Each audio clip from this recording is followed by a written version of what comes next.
3, 2, 1, and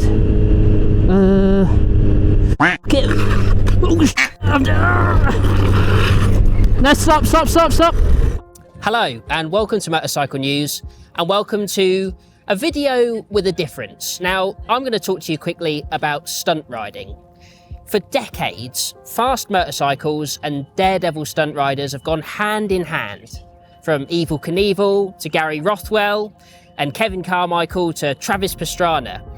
Motorcycle stunt riders have been entertaining the masses for decades. And they've been going to places where the vast majority of riders have no desire or no bravery to go. Now in 2024, a very nice chap called Jonny Davies joined that illustrious line of stunt riders because on this very bike at Elvington in York, he set a new record for the fastest speed ever to be dragged behind a motorcycle, hitting 159.522 miles an hour. Now I was here on that very day reporting on the action for Motorcycle News, and I very foolishly said, that'll make a great feature to have a go. And now, 2 years later, we're back in the very same spot with the very same bike, and I'm about to do just that. So stick around, because I think this is going to be an interesting one. So this record, in a nutshell, sees Jonny riding to a speed of around 110 miles an hour. From there, he'll get into a position on the rear of the motorcycle before jumping from the back of the bike onto a pair of special titanium skis. From there, he'll get into a crouching position and accelerate using an auxiliary throttle at the back of the bike mounted to a pillion grab rail.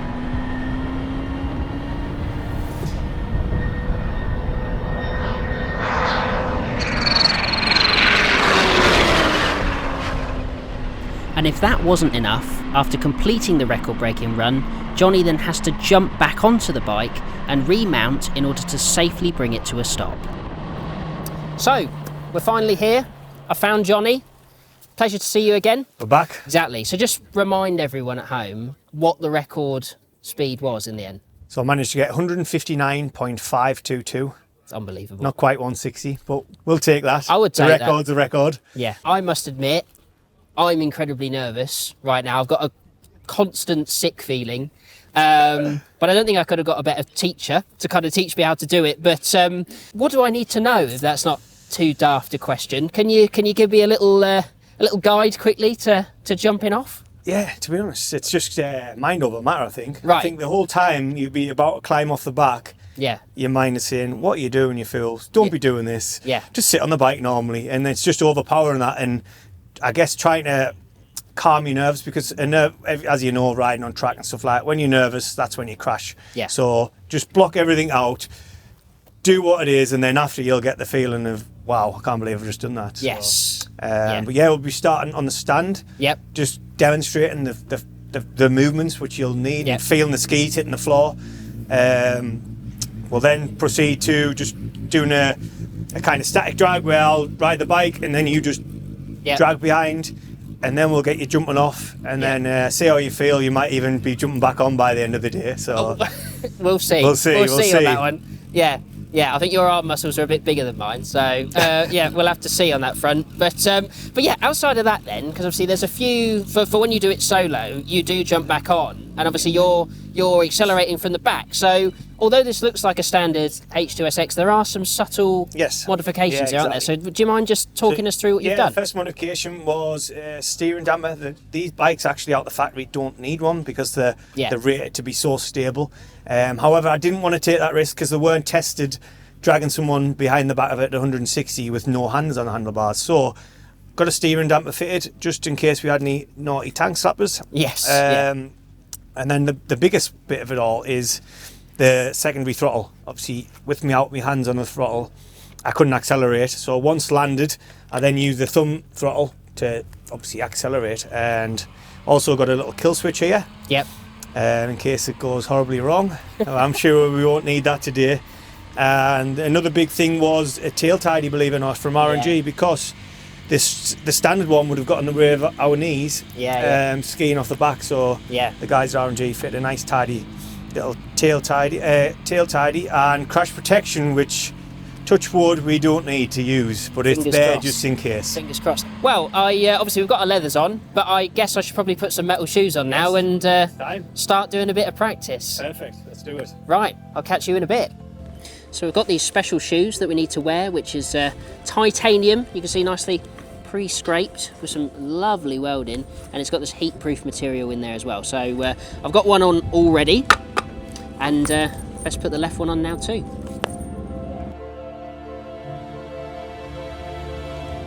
Yeah, so today you're going to be starting on the pillion seat. Yep. And I'll be riding on front. I'll try and keep as far forward as possible, give you some more space. But for the jump, you want your toes as far back possible. As you can see, the grab rail is pretty far back, and this is the problem I had when I was starting off. To grab two hands on that is physically impossible. It's way too far. So you want to really lever your weight off the hand on the seat. Yep. Stand up, and then you've got 3 points of contact to keep your balance. Reach that arm through. This is the tricky part. Yep. And unfortunately, you can't kind of grab the grab rail with a full grip, so you're relying on your fingertips at this point. Yep. But I'm sure you'll be fine. But that's where this hand becomes really important, because that is going to take your weight. Yep. And once you're balanced and you've got your hands in position, you want to try and keep your head central of the bike, so you don't want to jump off to the side and land in the tyre kind of thing. If your head stays central, then your feet should land central. And then it's basically an even pop with your legs. 1, 2, 3, bam, land. And that's kind of the position you're going to land in. And then this hand here, once you've landed, slide back into that position. Right, easy as that. Easy as that. You want to have a go? Suppose I've got to have a go, haven't I, really? Right, I'll get on this side. So it's So you can use either hand, but I personally use my left hand on the seat. Push up, take your weight for that. Oh my God, yeah, that is a pretty tricky. So, like I say, when you jump, the weight's going to be on that hand really, and the backhand has kind of got to just get onto the bar, and you've just got to do it even pop, both feet central, and just land nice and flat on your feet. Right, so just 1, 2, 3, pop and land. Perfect. The only thing I would say is your feet landed out. It might be all right. It'll probably just push straight, but it might also spit your legs out. Nope. So try and land flat, straight feet. Okay. Yeah. the moment it all feels very real. So with the practice done, it was time to have a half jump where I pushed my weight onto the back of the grab rail and then jumped down from a much lower height. Now it's safe to say I was absolutely terrified. It was weird.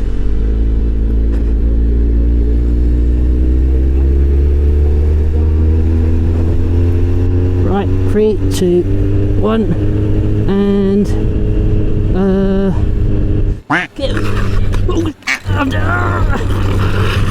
no, stop! I'm sliding. I'm on the. Yeah. Yeah. Woo. Did it work? No, the shoes bit the floor. It's all right. We can carry on. But yeah, Slide on your knees? Yeah, it did. Ow. Did the shoe go back over? The shoe, I bit the floor on the shoe. Right. So. So we'll try again. Good start. Well, that wasn't the start I was hoping for, I'll be honest, but I was keen to get back on as quickly as possible and put it behind me. So I jumped on again and hoped that this time it would be much better. Right.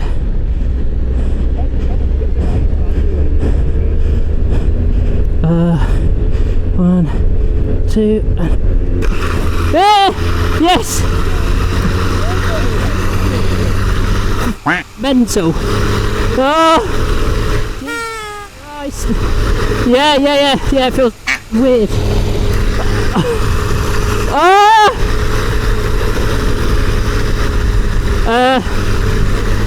Yes, please.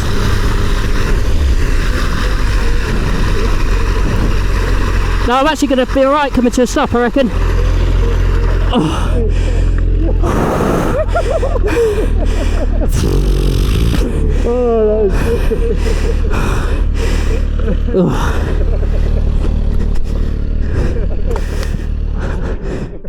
That was so scary.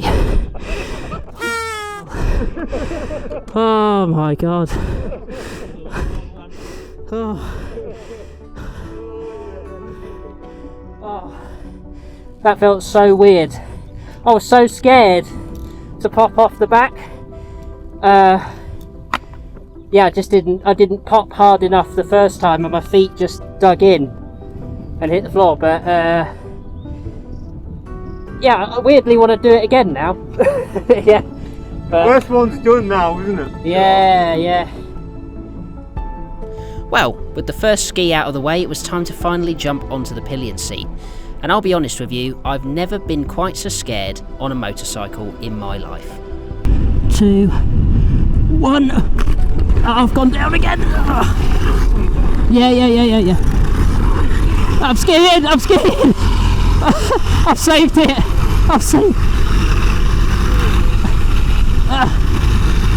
Yeah. Absolutely buzzing acceleration wise.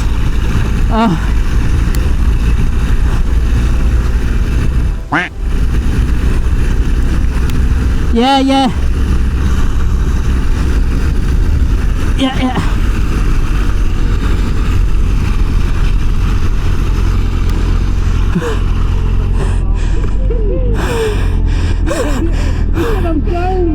I did go there. I thought you went down on the floor. I did. Oh, did you get back up? Really? Yeah. So there you have it. I managed to jump from the back of a motorcycle, albeit landing on my knees, but I did manage to get myself back up to my feet, and what a feeling and what a rush it was. Now I did have a couple more attempts, and I did manage to fall flat on my face a couple more times. Now, in order to round the day out in the best way possible, I decided to pop myself back up on the grab rail again and ski into the enclosure for one last ride. Ready, 3, 2, 1. Yes. Yeah. Can do it at that speed if you want. Well, there you have it. I've jumped off, I've landed, and I'm skiing along Elvington runway behind the back of a Kawasaki Ninja H2SX. Honestly, that is a sentence I never thought I'd say in my life. And if you haven't subscribed to this channel yet, what the heck are you doing? And what more do I need to do to get you to press that button? As you can see, my feet are skating all over the place. There's a huge 190 section tyre right in front of my crash helmet, and the feeling is like nothing else in the world. My core is on fire, my arms are aching, and honestly, I take my hat off to Jonny because this is incredibly difficult.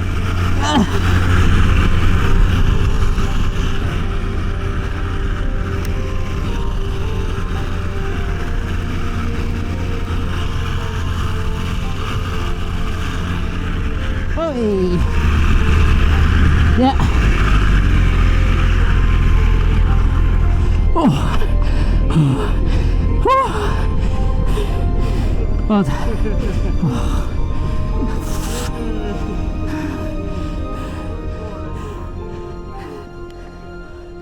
That is the most terrifying thing I've ever done on a motorbike. I'm so disappointed that I didn't manage to land one just right. I mean, brilliant product review for this suit, because I've basically just had 3 40-mile-an-hour crashes in a straight line, and they're you wouldn't even know. But what an experience! Well, actually, when you get into the tuck, especially on the very last one that I just did, just to come into the end, I really sat down like I was trying to get my bum on the floor, and that was the most comfortable that it felt. I mean, actually, I was staring right through under the subframe at the back of the engine, and then right towards the end I looked down at the wheel that's sort of rotating right here in my face. But yeah, I feel I'm really pleased, because when we went on the first run down and I was going to jump off, I didn't want to do it. So I know I fell off and did a few tumbles, but I did it, which I'm really pleased about. But I've got to take my hat off to Jonny, because we did 40 miles an hour, I think, at an absolute 35 miles an hour at an absolute push on the ground, and it felt like I was doing 2 million miles an hour. So for him to do 159.5 and get back on himself and jump off at 110 miles an hour is, well, it's like superhuman, isn't it? I just I'm really pleased that we did it. I am exhausted, and I'm probably going to be a bit sore tomorrow, but hopefully it looked all right on the camera.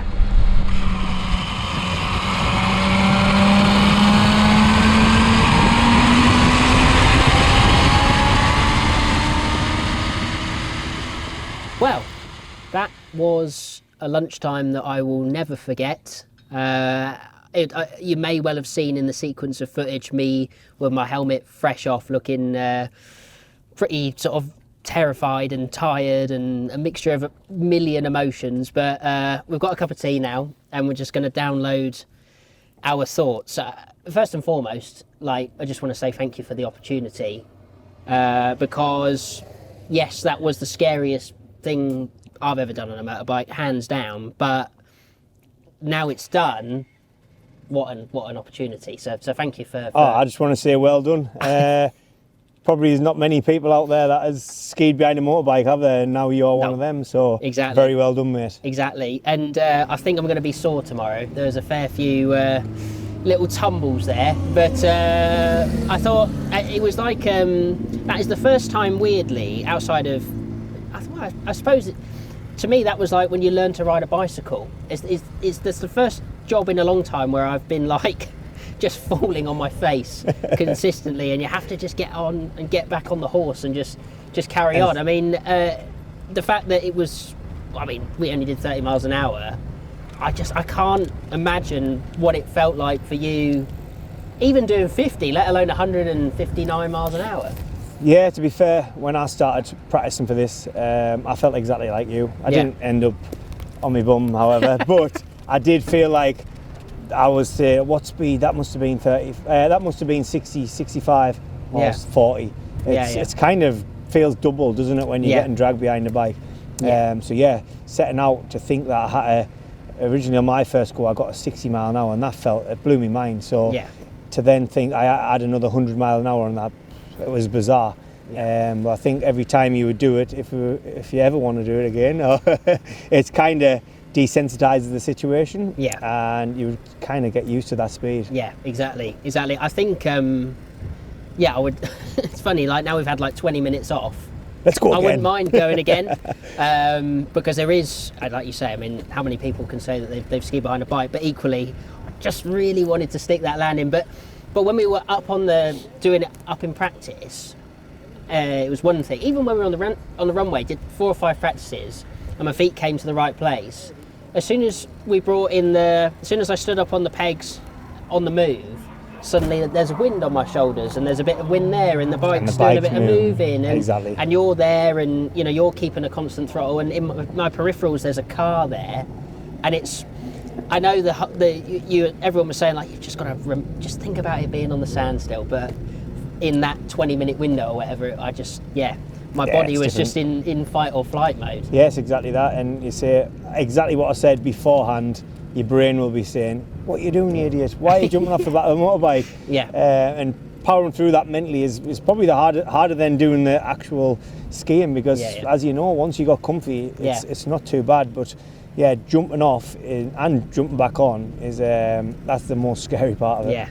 So what was I doing wrong then? What if we did come back and do this in the future? If I'm not saying yes, but if what's the next step? To be honest, I think if your centre of gravity was lower and you got your bum kind of down lower and your feet out in front of you more, and when you land, your skis need to be exactly straight. I think sometimes when we've looked at the photos and stuff, your feet are kind of landing out, which they did in practice a few times. But to try and remember that all them fine details that really count when the bike's wobbling and the wind's on you and stuff like that, it's pretty hard, isn't it? And sometimes your body goes in panic mode and just does things that automatically, doesn't it, like stiffen your legs or you land a bit funny. But I think even if we went now, other than being physically probably a bit exhausted, I'd imagine, you'd be better already. But like I say, that is your window. You've only got so many times to jump off in a day before fatigue kicks in, and you would go back over.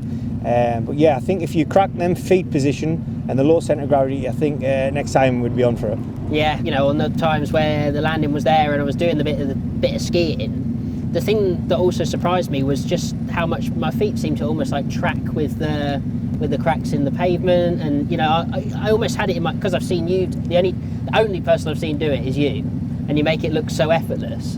In my head I was just going to land, and it was just going to, these shoes were just going to glide along the tarmac, but actually I'm going this way, that way. probably down to lack of experience, but it was the feeling was was different, but it was different to how I even anticipated. Yeah, exactly that. So for me, I'd only seen Gary do it, and it looks, even with the world record clip I'd seen him do, it looks like his feet are just smooth. Yeah. And he said on the build-up, he helped me out a lot actually. He said it was bumpy as hell and all that. And until I'd done it myself, I didn't realise that there's no suspension in your feet. No. Every bump and pothole you can feel, and there's pretty flat surface what we've been on today. And even that feels bumpy, doesn't it? So 100%. it's it's a pretty intense feeling. Isn't it just? Yeah, unbelievable. So do you know what's next for this trick yet? Is it done now? Is it time to go faster, or has it got any plans for it yet or not? As of now, I've got no more plans. Yeah. However, we're still 0.5 mile an hour off 160 aren't we? This is very true. And that would be a pretty nice milestone. Yeah. But yeah, I've got other ideas that I could up the ante with this skiing thing. Yeah. I'm in a few talks and trying to get a few people on board and trying to get a few deals over the line. And if possible, then you might see version 2. Yeah. With a bit more danger, actually. Yes. And outside of that record, any other records that you're eyeing up at the minute? Yeah, I've got the one that MCN broadcasted last year, so it'll be the fastest speed facing backwards. That's a big thing. I can't retire until I do that one. Right. Yeah, again, it's just in the hands of kind of getting deals on board and making it viable, really. I've got 2 young kids at home who love the dad, and that kind of risk v reward. It would have to kind of come with a decent deal. So hopefully that'll come and we can get some more records done. Brilliant. Well, look, you're more than welcome to that one. I'm more than happy to just watch from the sideline. But honestly, thanks again. It's been unbelievable today. It's really. I'll look back on today, I think, in 10 years, and 100% I'll have one of the pictures from today on my wall soon enough. So I hope you've enjoyed watching me fall on my bum today. I hope you've enjoyed Jonny's wisdom. He's going to be doing loads and loads of shows this summer and next year. Well, you know, he's everywhere. So if you see him on the bill, make sure you go and watch his shows because they're absolutely brilliant. If you have enjoyed this, please remember to give us a like and a subscribe.